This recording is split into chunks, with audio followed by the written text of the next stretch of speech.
Enoch was the first righteous man since after the fall of Adam and Eve. He was the first man to actually seek God, find him, and walk with him with his whole heart. And he pleased God so much. The Bible says God took him.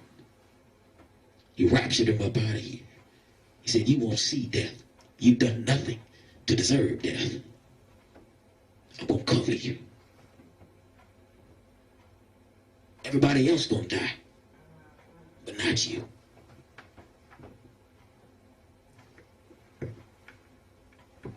You understand? Your faithfulness to God does not go unrecognized. It never goes unrewarded.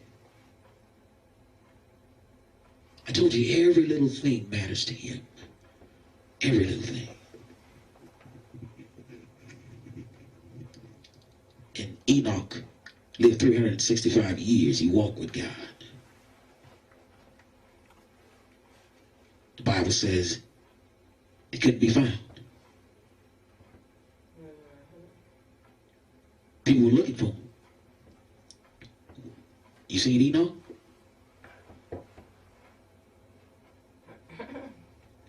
You seen my daddy? Right? Said, no, from what I heard, he up out of here. God took him. He took him.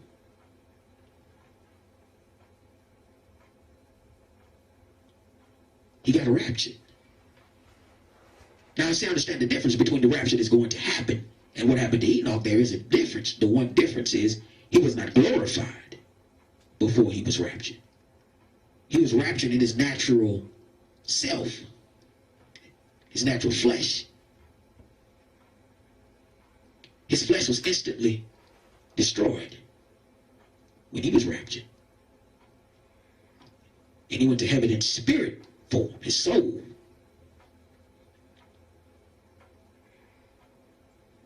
You understand? That's the power of God. When we are raptured, our bodies will be instantly changed and made perfect and immortal, like Christ. This mortal will put on immortality. This corruptible, the incorruptible. Okay, that's the difference. But Enoch didn't die. Even though his body was instantly gone. He was in his spirit form. He never died. Death never touched him. The angel of death had no power over him because the Father is the Lord of hosts. You understand? Even the angel of death kneels before him. And so as powerful as the angel of death is, he cannot move upon a child of God without God's permission. God said, you won't see death. Come on up here with me.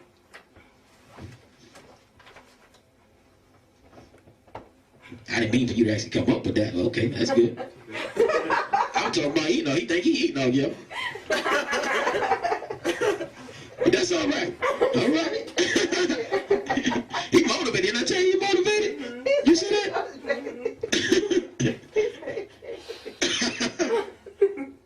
He turned a little red. Now, you all right? I'm good. You all right, my brother? I like that. I like that. See, that's the type of spirit of Enoch. You got it. That's faith. See, he feels something. He just came right on up like, I can do what Enoch did. Right. You understand? And you can. God is no respecter of persons. Whatever he's done for one person, he'll do for you. You understand? if you will yield yourself to him and be obedient unto his will and his word, he will reward you like he did the next man. You understand? This is why we have the examples in the Bible for us to follow. You know. And so the Bible says, by faith, Enoch was translated, that he should not see death, and was not found, because God had translated him. For before his translation, he had this testimony, that he pleased God. Isn't that wonderful? He pleased God. He's the first man that's ever walked the earth at this point who can say, I have pleased God.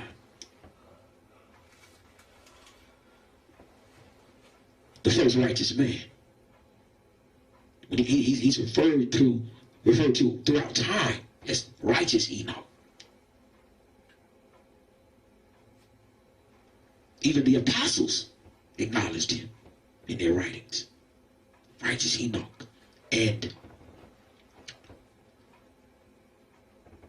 I told you guys what the Lord revealed to me about Enoch. He said, why you ain't heard nothing else about him? It's because he came back. I sent him back. See, a lot of people, they wonder when Elijah is mentioned in 1 Kings, it seemed like he just appeared out of nowhere. Enoch had been reborn. Once again, he was walking with God. But this time he was Elijah. You understand? Because I always wondered about that, and I would ask God, I said, Lord, it seems like it's a real similarity between Enoch and Elijah. And he said, you own to something. He said, but I ain't going to tell you this yet what you own to. Go on, search the scriptures some more. I like it when you do that. I just sit up and have a conversation about you. Yeah, he said, he found out some stuff. Then when you go as far as you can go in your own understanding, then I tell you. And he told me, he said, the reason there's so much similarity is because they're one and the same. I sent him back the second time because I know I can trust him. See, he had built a relationship with me, and we tight, we close. That's my son. And he's fiery, the fiery prophet, Elijah. Step out before Ahab and the prophets of Baal told the children of Israel, why are you so confused and torn between the two, the true God and this false God? I am Elijah, servant of the Most High God. He said, Yahweh is my God. And this day you will decide, either you're going to serve him or serve Baal. The God that speaks by fire, let him be God. And so, you know, they had this contest on top of Mount Carmel. He let all the prophets of Baal set up their altar and to their God, and he said, me alone. I stand alone, worshiping the Most High God. I'm going to set up, rebuild the altar of the Lord. There was already an altar there to God, but it had been torn down. It fallen apart because of misuse. They weren't using it. They weren't worshiping and sacrificing any longer to the true God. So Elijah rebuilt the altar to God. And he said, y'all go first. Because y'all greater in number than me. It's just me by myself. I'm a long road for you. Y'all going to do y'all thing. The prophets of Baal set up their altar. They put their sacrifice on the altar. The Bible says all day they prayed to Baal. send the fire down and consume the sacrifice. They cut themselves. Baal wasn't listening.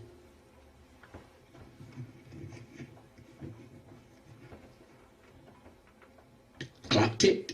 Hour after hour after hour, no Baal.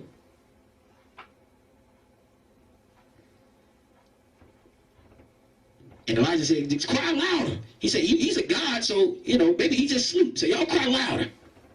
You got to wake him up. Right? So they screamed louder, and then they danced, and they cut themselves, and they did everything they could, but nothing happened. Elijah finally said, well, you know what, y'all done had enough time. It's a time now of the evening sacrifice, and I'm going to make my sacrifice to the Most High God. And water was poured over the sacrifice. He built a trench around it, filled that with water. So no one can say, well, it was a spark or something. It just burned up the sacrifice. And he cried.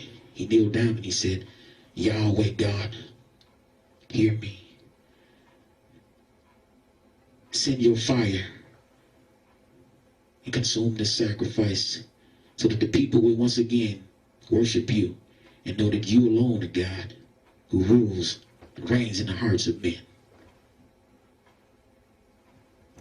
And the Bible says the fire fell from heaven powerfully, burned up the sacrifice, sucked up all the water, and even burned the altar itself. And the people were so afraid they fell down on their faces and said, Yahweh is God, Yahweh is God.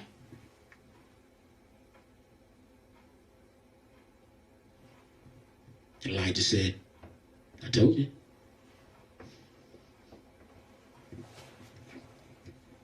My God is God. And he said, now what I want you to do, take all them servants of Baal, bind them. And Elijah took his own sword and killed them. Killed them, each and every one of them. That's why they have a statue of Elijah, and he has a sword in his hand. That's why.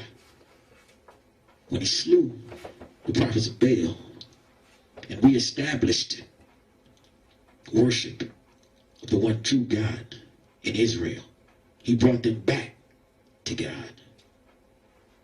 That's why when John the Baptist later came before Christ, preaching